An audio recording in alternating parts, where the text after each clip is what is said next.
approximately 10 days and 2 hours from week 1.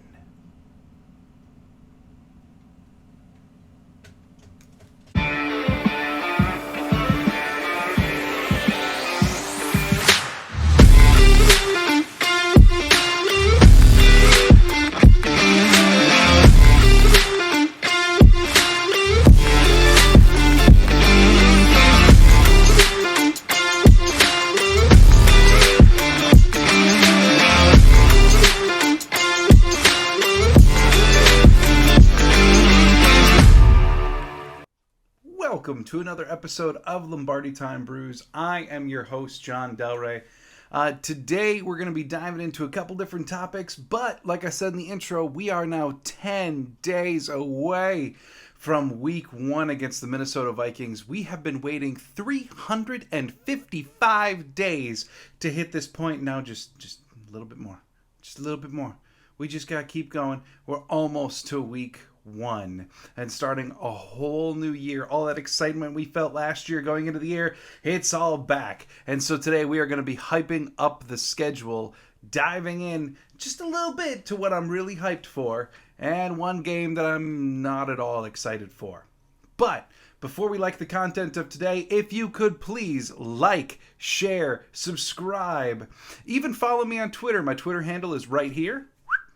So please head to Twitter. If you haven't, follow me on Twitter. We can keep the conversation going there. For the videos or the audio podcast, like, share, subscribe, get it on your Facebook, get it on your own personal Twitters, and let's grow the community so we can have more discussions, more thoughtful conversations, and just interact more and more about the thing that we all love together, the Green Bay Packers.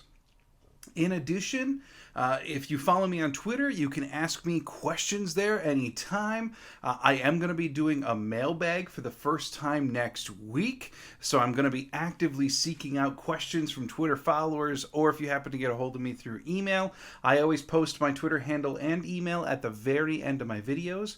I'm going to be doing a giveaway for this first mailbag. That's right. One person who has their questions selected for the pod, when I do that next week, he's going to be getting an autographed Packer item from me. So not my autograph. No one gives a crap about that. But I mean, like, signed by someone. In fact, signed by someone who is in the NFL Hall of Fame and the Packer Hall of Fame. So I'm going to give all of the details for that in tomorrow's video. Yup, I said tomorrow's video. I know I was thinking about taking the day off tomorrow, but we're going to get something out there. In fact, I'm kind of excited about the idea for tomorrow, but we are going to be giving away the details for the giveaway tomorrow. So please head to Twitter now, again, handle, and go find my Twitter account, follow it, start asking those questions, and you may be eligible. I'm not going to lie, this is not the biggest giveaway. It's not the grandest one that we're ever going to do, but it's a little something, a little giveaway just to get a little bit more people to my Twitter profile, maybe a little bit more people listening or watching the pod, as well as to reward and say thanks to the people who have been here all along. So, diving into the content of today, that's right, I'm going to be going through the schedule, the things I'm hyped for, the one game I'm super not hyped for. I'm also going to be talking about the Dave Robinson collection. As you know, Dave Robinson, Pro Football Hall of Famer, Packer Hall of Famer, all-around ambassador for the green and gold, has recently auctioned off a number of his personal items, including the championship rings from Super Bowls 1 and 2, and amongst several other items. He certainly deserves some conversation. Not only are we a Packer podcast, we also do deal in memorabilia. So it certainly deserves some conversation, some thought, and a look. It's not often that these items come up for sale. It's not often that we get to see them. So we're going to dive in a little bit together. Not much. I'm going to keep it light. And I may touch on this over a series of multiple days, just a little bit each day. The information isn't going anywhere. Many of the auctions have closed. But really, it's a chance for us to marvel at some things that probably none of us can afford, at least on the high end. And a good chance for us to really look at one of the Green Bay greats, one of the Green Bay Packers all-time players, one of the NFL's all-time players. We're going to take a look at some of the things that he has decided to part with. But first, schedule time. I'm going to be going through the 5 games that I am most hyped for this year. The ones that I am excited for, the ones that I am downright stoked or Eric stoked to see. And it starts off with a big old reunion in Green Bay on Sunday, November 13th at 3:25 p.m. And I'm going to put that in quotes because it's technically a flex game, and I will not be shocked if this game gets flexed. But Sunday, November 13th, Mike McCarthy and the Dallas Cowboys come back to Lambeau Field to play against the Green Bay Packers. I'm excited for this for a number of reasons. One, the Cowboys should be a pretty good team, should be a good test for the Packers, but it's all about Mike McCarthy. I'm excited to see what the fan ovation for him will be. I'm excited to see that post game. Is it going to be a handshake, a hug, wet willy? Like, who knows what it's going to be between Aaron Rodgers and Mike McCarthy. Their feud never broke into like the public stratosphere directly, but there was certainly plenty of smoke there to know that that relationship really had soured. And I'm very interested to see how this is going to go down. You just know Mike McCarthy is going to pull out every stop in the books. He is not going to be looking to lose this game. He's already supposedly under pressure from Jerry Jones on the hot seat. To go into Green Bay and lose where he won a Super Bowl is not going to be the best optics. He's going to scheme the heck out of it and pull out everything he's got. On the flip side, there is no way in sweet goodness Aaron Rodgers is losing to his former coach. If Aaron wants to go out there and prove that all of the Packers' success was his and not McCarthy's, then he better show up in this game. And, you know, that's the thing with McCarthy. I know a lot of fans now consider the name Mike McCarthy a dirty word. But the truth is, when he first got to Green Bay, he did a lot of very, very quality things. His quarterback school is kind of the stuff of legend now. He's not allowed to do it anymore because of the offseason practice restrictions put in by the CBA. But that quarterback school that he used to run is in very large ways how Brett Favre got reoriented, started having great seasons later on in his career. It adapted a lot of Rodgers' technique. I mean, part of the reason why Aaron Rodgers is Aaron Rodgers is because of Mike McCarthy. I don't think you can separate the two. And I'm not saying that Aaron Rodgers wouldn't have been great without him, but I'm saying that a lot of the technique that comes from that quarterback school, a lot of the technique that McCarthy worked in, it helped. It helped. A player is never completely separate from their coach. And I am fascinated to see not only what this post-game interaction between the two of them is going to look like, but what that ovation is going to be from the fans. Mike McCarthy won Super Bowl 45. He went out on a sour note, no doubt. But how a tenure ends in a career does not dictate the success or failure of the entire tenure. He won Super Bowl 45. He has a road named for him outside of Lambeau. He is one of very, very few coaches on planet Earth who have won a Super Bowl, and one of them for the Green Bay Packers. At the very least, he does deserve respect. Now, after that initial ovation, after that respect is given, trample him by 60. But I would hope that that initial respect is still given for Mike McCarthy and the contributions that he's given, that he did for the Green Bay Packers. Moving on to game number 2, I am so excited for this one. It is the Green Bay Packers traveling on Sunday, October 30th. This is a 7:20 p.m. game, and I bet it's going to stay a 7:20 game because we are heading to Buffalo to take on the Buffalo Bills. I'm excited for this because this should be a shootout of epic proportions. This is one of the Vegas favored matchups for the Super Bowl. Could be a Super Bowl preview for the Packers and Bills. The Bills defense going against Aaron Rodgers and this mosaic of offense they're going to have this year. The Packer defense going after Josh Allen and the weapons that he has at receiver. This is going to be a fascinating matchup. And really kind of at mid-season too. This is going to be an excellent litmus test for the Packers to see how they're ascending towards the end of the season, to see what there's still improvement needed in. Buffalo is an excellent test for that. I'm very excited to see this game take place in Buffalo. The Cheeseheads versus the Mafia. That should be a lights out matchup, and I'm excited for it. Going on to matchup number 3, it's coming up in 10 days. It's Green Bay at Minnesota, coming up on a week 1, 3:25, and in the afternoon. I'm excited for this for a couple reasons. 1, it's the regular season. It's finally here. But 2, Minnesota always plays Green Bay well. Dalvin Cook has been able to run through Green Bay in the past. Is that going to keep going, or have the improvements that Green Bay's made on defense actually going to shut him down? I'm not really concerned about Justin Jefferson going against Jair. I'm not really concerned against Adam Thielen going against Stokes or Rasul. Not concerned about the passing game. I am still a little worried about Dalvin Cook until we see that Green Bay can shut him down effectively and consistently. But the other thing that I'm looking for is on the other side of the ball. Darius Smith now going against Green Bay. And he's been kind of loud this offseason. I'm excited to see Bakhtiari or Elton Jenkins. God willing, they're both going to be out there. But I'm excited to see this O-line stonewall him. And you know what? Even if Z does break through and gets a sack on Aaron Rodgers, what's that reaction going to be like? Is Z going to have one of his t-shirt reveals under the jersey like he used to? What's that going to say? The drama. I'm very much looking forward to this matchup and getting the season going. Number 4, not nearly as heralded of a game on the schedule as several others, but one that I'm very much looking forward to because I think it not only will dictate part of the success of this year, but it could show us philosophically if we're heading in the right direction for one particular thing. And I say that Sunday, November 27th.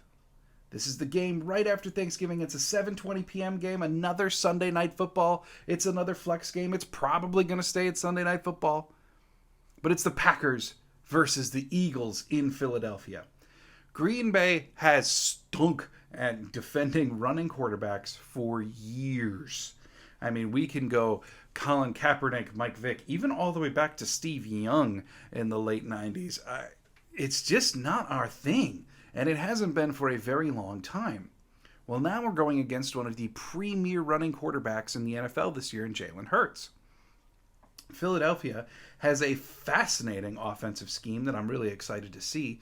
Last year, they were billed as this only run team. But to start the season, that wasn't the case. They did pass the ball quite a bit to start the year. And then as the year went on, they ran more and more. This year, they added A.J. Brown. They improved facets of the offensive line. Jalen Hurts is another year older.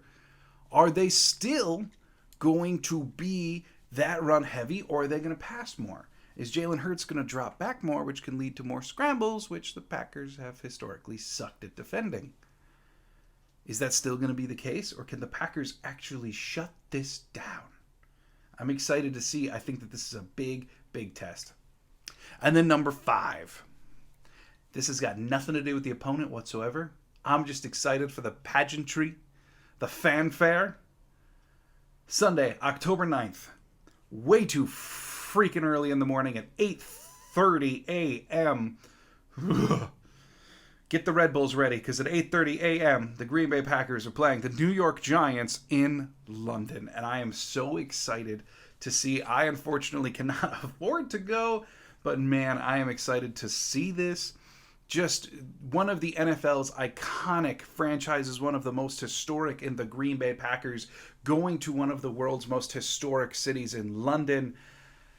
I'm just excited to see it. I have been waiting for this for years, much like Aaron Rodgers has. I'm not worried about the opponent. They should walk right over the Giants and put up 45. I'm just excited to see the pageantry, the fanfare, the fans themselves who have been waiting for the Packers to come to England forever. Finally get the Green Bay Packers in London, and I am so excited to see how this all breaks out. I know when this game was first announced, or when the Packers were announced to be going to Europe, there was a lot of hope that the Packers would get an October game in Germany. there is something just incredibly stars aligning about the Packers playing against another team in Germany for Oktoberfest. Oh, God. Can you imagine Wisconsin and Oktoberfest? But London, Green Bay, so excited for this matchup, so excited for the history. That should be an absolutely great one. But before we dive into the Dave Robinson collection, just one quick note about the game that I am very leery of on the Packers' schedule, and that comes early on in the season, which is already not ideal for the Packers. It's in Florida, which is also really not ideal for the Packers, and it's week 3, when they head to Tampa Bay to take on Tom Brady and the Tampa Bay Buccaneers. Over the last couple of years, the team has had issues playing that team. We all know about the NFC Championship game, where they hung tight the entire game, but ultimately they did not win. Ultimately, I just don't like this game for Green Bay at all. I don't think this is going to be fun. I don't think they're going to get blown out, but I don't think this is going to be fun. I don't think it's going to be a great game to watch. We know in September in Florida, this team generally does not do well. I don't know if it's something about the climate. I don't know if it's about the travel. But it's just not a place that they play particularly well in. Even dating all the way back to playing the Warren Sapp Buccaneer teams in the 90s and early 2000s, that the Packers just do not play well in Tampa, and haven't for a long time. Sure, there's been stretches of success kind of around the Buccaneers' success, but Packers in Tampa, week 3, that's not a game that I like. So stick around. Up next, we're going to be talking about the Dave Robinson collection. I'm going to give you a quick introduction to the player, the man, Dave Robinson, and then also covering a lot of the items that he had in his auction for Heritage Auction House. Stick around. Should be a lot of fun. Some truly historic and important items from the Green Bay Packers recently were available to be viewed online for the Heritage Auction. The auction, the vast majority of them have now closed. So I'm going to be talking about what the valuations were, what did the most important items sell for. I'm going to put pictures, not over my face. Why deprive you of that? But I'm going to be putting pictures for those of you on YouTube so that you can see what each of the items were. If you want more info on any of these items to see the valuations for yourself, etc., just head to Heritage Auctions. They ran the entirety of the auction for Dave Robinson. They are one of the largest, not just sports, but largest auction houses really across the world. Dave Robinson has done several things with them over the years, but this was by far the most extensive of his personal collection that he's let go before. A quick intro about Dave Robinson for those of you who don't know anything. He was inducted into the NFL Hall of Fame in 2013 after a very lengthy wait. Born 1941, the number 3 turned out to have great importance to his career. Dave Robinson had 3 NFL championships under his belt, the NFL Championship of '65, and then also Super Bowl I and Super Bowl II. In addition, he was named to 3 All-Pro teams, 3 Pro Bowls, and was part of a trio of the linebacking crew for Vince Lombardi that included Ray Nitschke, the often forgotten and underrated Leroy Caffey, and then Dave Robinson. One more other accolade, he was named to the 1960 NFL Decades team, certainly a high honor for a great player. One neat little story that I did actually pull off of Wikipedia of all places as I was looking into his background a little bit. He was actually drafted in 1963 in the first round by Green Bay. He also was drafted by the Chargers in the AFL in the 3rd round. And he was also drafted by the Montreal Alouettes in Canada. So, I mean, being drafted multiple places in the same year gives you an idea of what kind of anarchy there used to be before the NFL-AFL merger, before having to declare for one league versus the other. A really neat story here is by Dave Robinson's own admission, he did not think he was going to go to Green Bay, even though he was a first-round pick for them and a third-round pick for the Chargers. He still thought that he was going to the Chargers. The Chargers had prepared to offer him a bonus of $38,000. And then they ran out of money. Like, they just straight up couldn't pay the bonus. So they were going to trade his rights to Buffalo to go play for the Bills. The problem was, Mr. Robinson's fiance at the time had been to Buffalo. She knew it was really friggin' cold, and she didn't want to go there. So he wound up choosing the Packers offer instead, and the fiance did not join him until the second year of his career, in which case I'm sure she learned. Not that different from Buffalo. Still really freaking cold. But it certainly worked out for the Packers to have Dave Robinson as part of Lombardi's formidable and legendary defenses. Diving into the stuff again, pictures are posted right here for you if you're on YouTube. If you are listening to an audio podcast, feel free to hop on over to YouTube to look at the pictures. These are the actual auction house pictures. These are the same ones that you could see if you also went to the Heritage Auction House website. So, first up was his Super Bowl I ring. Truly, obviously, Super Bowl rings are one of the best things you can possibly have for any memorabilia collection. It's a true piece of history, a truly unique American tradition. Super Bowl I ring, and it went for $174,000.